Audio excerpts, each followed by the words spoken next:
Hi guys, thank you for stopping by to share with Julie today. I hope you're having a fantabulous day today, guys.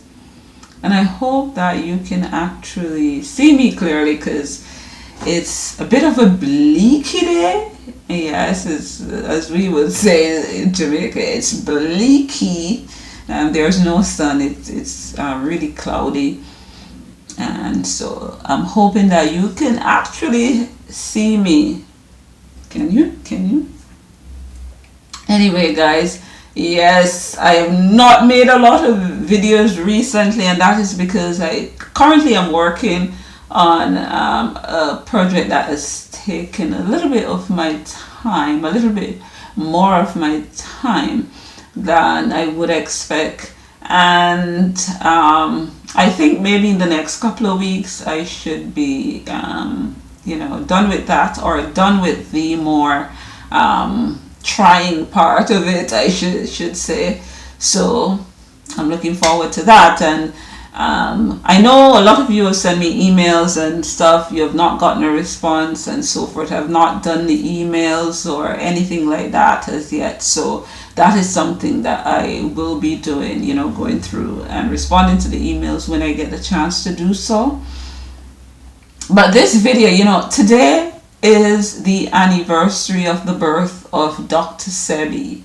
And so in this video, I just wanted to talk a little bit about my experience in coming to the knowledge, exposure to the knowledge of what Dr. Sebi had to offer and offer the world. Because Dr. Sebi, whether people realize it or not, Dr. Sebi is a man ahead of his time. And I believe that a lot of the things that Dr. Sebi tried to bring us to the understanding of, I think that in many years to come, we will see people trying to unravel and trying to really come to the realization of some of these things. This is what I strongly believe. My first exposure to Dr. Sebi came in the form of a DVD that I got from a neighbor, because of course I was dealing with fibroids and the symptoms, and that was really doing my head in. I tell you, that was it was a point in my life, a low point in my life. Heavy bleeding, monthly, having my periods more than one time for the month, having periods going 13, 14 days, 9 days and less in between periods, and between bleeding, and all of these kind of crazy things were happening to me. Headaches, I used to feel this feeling of sadness that used to come over me. Then I would, at the time when my periods was near, horrible cramping. I remember one Sunday, the cramping was so bad, the pain was so bad. I had never felt pain like that before or since in my life, let me tell you. And I was just really and truly at a low point where that was concerned in terms of health. I wasn't sure what to do, because I had the fibroids. I hadn't made any changes per se to my life, because I didn't know. I really and truly didn't know what was happening to me. I just know that something was really wrong with my body, and I did not know how to fix it. And when I got introduced to Dr. Sebi, when I watched this DVD that my neighbor gave me, because he used to sell DVDs, and he gave me, and he was like, watch this. He was like, because he was like, have you heard of Dr. Sebi? And I'm like, no, I've never heard of Dr. Sebi. And he said, well, Dr. Sebi, there's information out there about Dr. Sebi. He's curing this and that, and all these things, and I was like, I'll just watch it. I'll just watch the DVD. And I remember I watched the DVD, and the funny thing about it is that I don't even remember exactly which DVD it was. I just know that it was a Dr. Sebi DVD. And at first I wasn't sure. I wasn't sure what to think. I was like kind of on the fence. I was like, could diet and herbs really get me to where I need to be, to get me to a place of comfort and of happiness and feeling good in my body? But anyway, I was hooked. So I was onto YouTube and watching all these other Dr. Sebi's video that he was talking about, and writing down all these herbs that he was mentioning. I was, writing down the names because I was binge watching Dr. Sebi videos. And there was a herbal store not far from where I was. And I remember going there, getting herbs, and there was one further above me. I mean, like, one was like maybe about 5 minutes walk, and the other was probably like about 6 minutes walk or something like that. And then there was the market, and there was herbs growing all around that you just never even thought of. And the funny thing about it is not that herbal medicine was a strange thing, because I grew up in Jamaica. I was in Barbados. People use herbs to varying degree, but it was how we use it.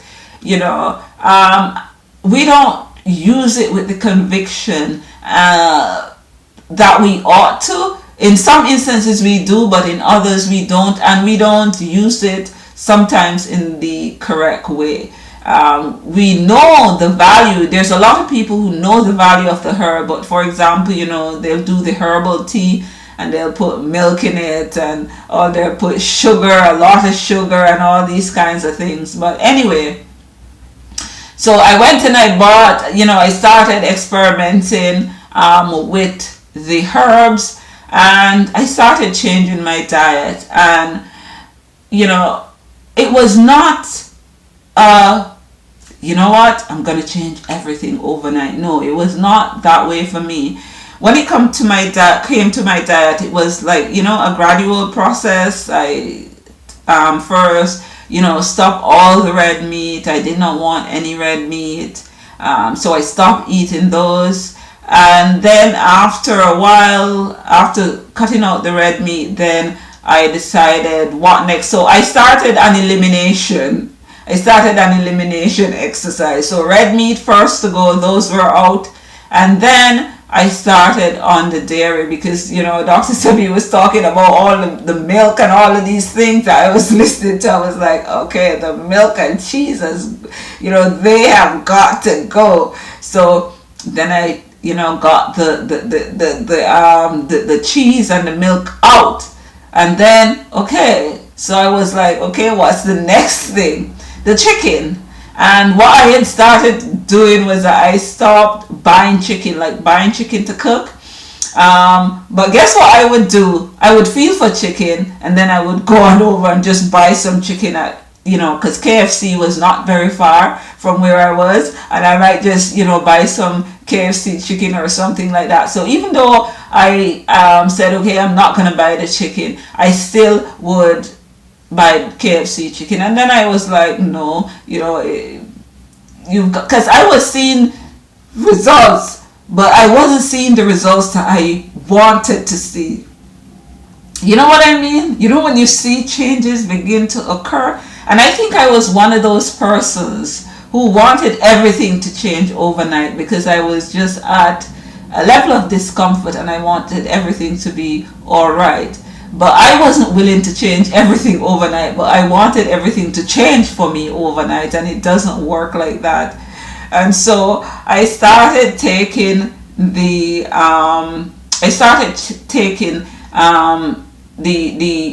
chicken out, as I noted, and I wasn't buying it, but I would still go and buy a piece of chicken or something. And then I started doing that less. I was like, no. And then I stopped altogether, but I was still eating fish.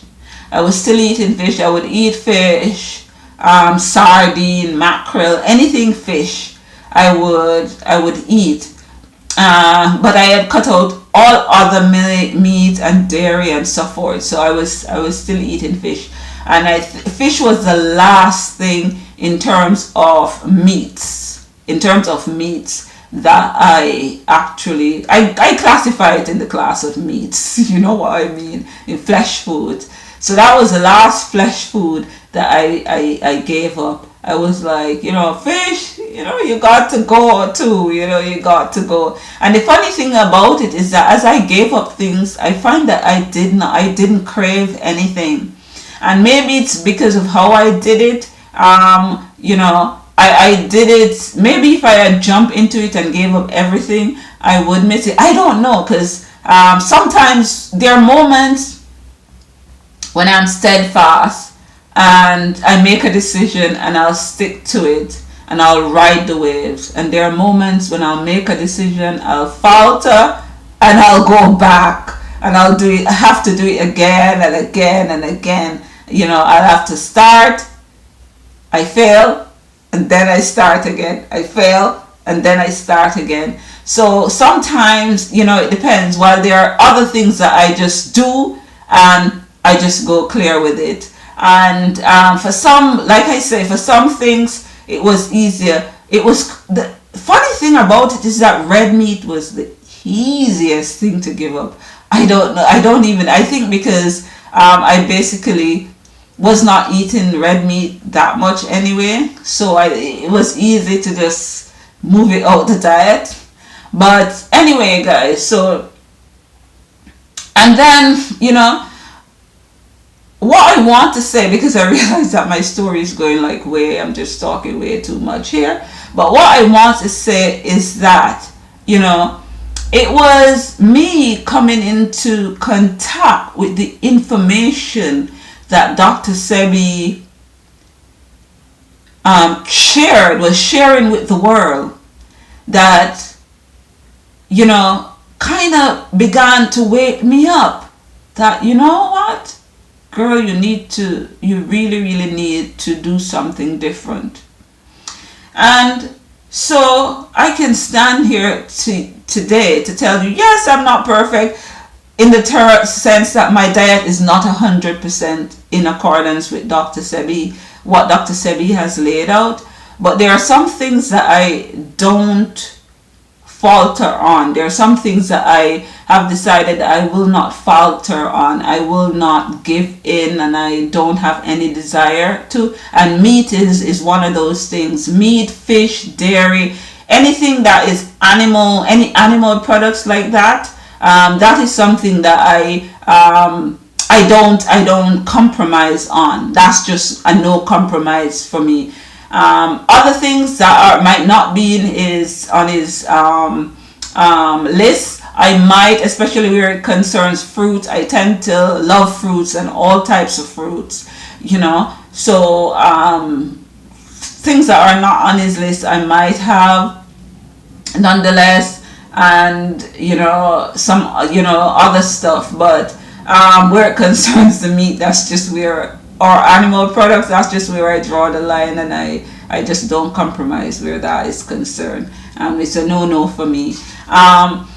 But and different people are at different levels, but that, using the diet information and using the herbs, I can tell you, from my own personal experience, that you can't go wrong. You simply cannot go wrong with the information that Dr. Sebi has put out there for all of us to benefit from. You simply cannot go wrong. This man was ahead of his time.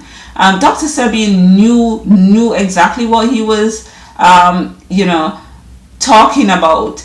And I think there was a lot of things in what he said that even some of us who accept some don't, may not pull towards that, because, to be honest, I think we tend to gravitate to information that supports a belief that we already have.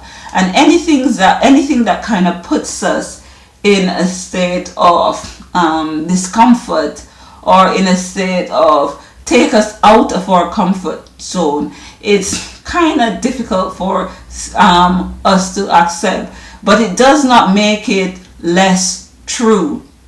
You understand me? It's like even in with the diet and stuff, it's not, some people say it's too strict and it's too astringent.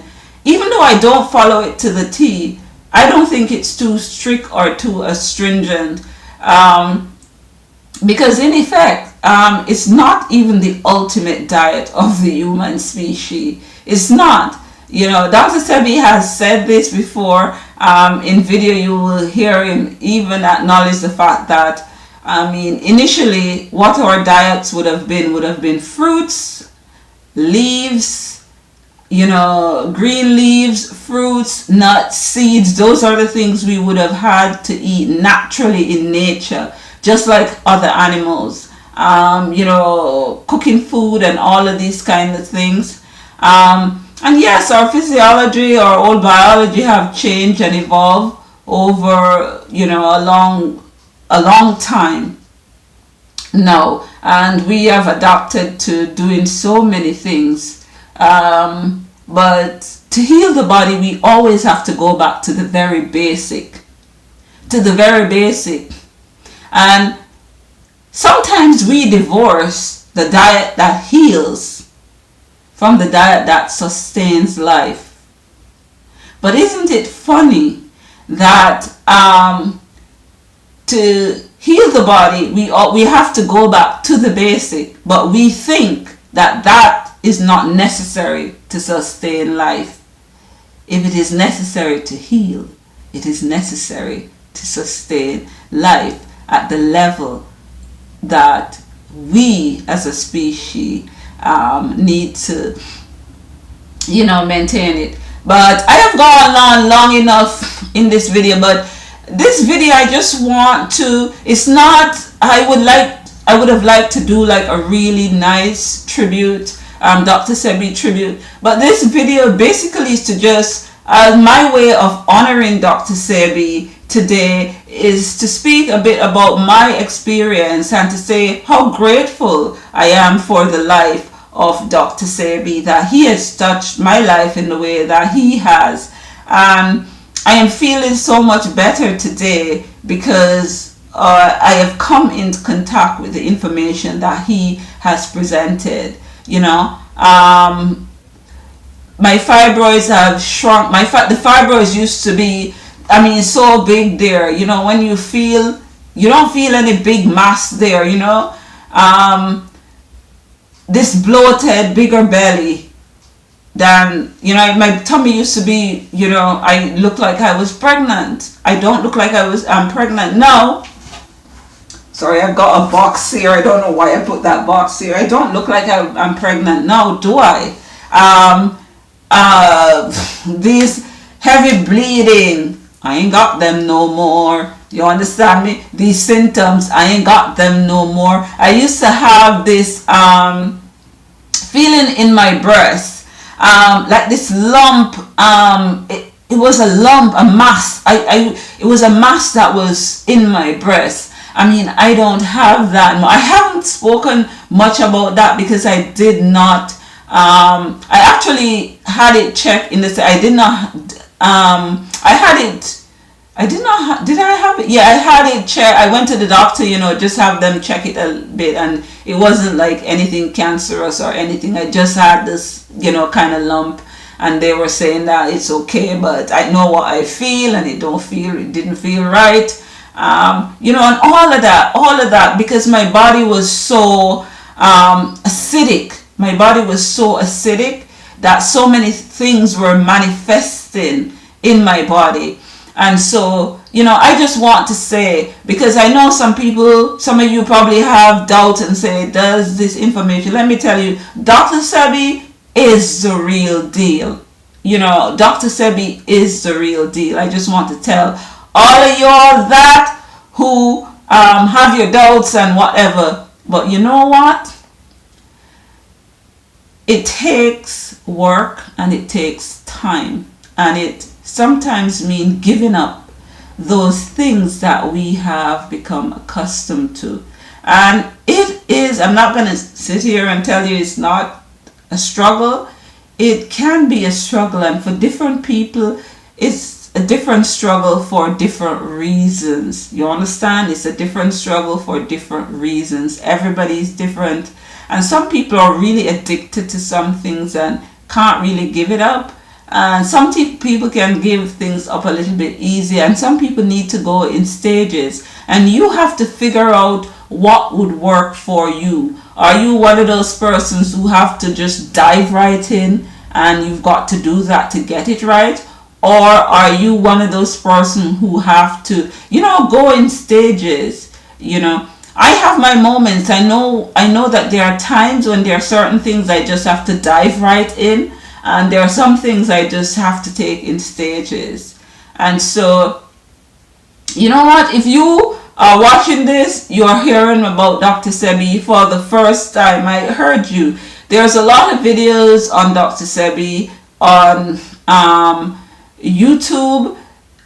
Check out my other channel, Truth Seeker. I'll put a link below. That's totally 100% exclusively Dr. Sebi clips, and you can watch some of those videos. And there's other videos on YouTube by other YouTubers who are Dr. Sebi focused, whether fully or in part. They represent and speak about the teachings of Dr. Sebi, and so you can get information there as well as from my websites also. But what I want to say is that I'm just grateful for coming into contact with the information that Dr. Sebi had available, made available for us. I believe that there's so many layers to what Dr. Sebi had presented, that for some of us it's even difficult for us to digest a lot of it, because it was deep, y'all. Seriously, Dr. Sebi brings some deep stuff to the table, and I know there are some people who might have negative things to say and stuff like that, and that is fine. That is life. But you can't deny the space that he occupied. You can't deny, right, the benefits that many people have, received from coming into the knowledge, from the life of Dr. Sebi. And so today, I know this is a long video. It went on longer than I anticipated because I'm just talking, but today is just a day that I just wanted to give my testimony and to just say that I am grateful to having come in contact with Dr. Sebi. And if you just check out Dr. Sebi's stuff, and for those of you who, because a lot of my followers already know about Dr. Sebi, continue to learn, continue to teach others, what you have learned, and tell them how you have benefited. You don't know, you could make someone else's life on this planet a lot easier. You could help them to reach that place of peace, that place of, joy that can only come when one has attained, or one has begin to attain a certain level of health. So anyway, guys, I'm just grateful to Dr. Sebi. Dr. Sebi is the man. I hope you found this useful. Subscribe to my channel, like and share my videos. Don't forget, be the change you'd like to see in this world. Have a fantabulous day today. Ta-ta.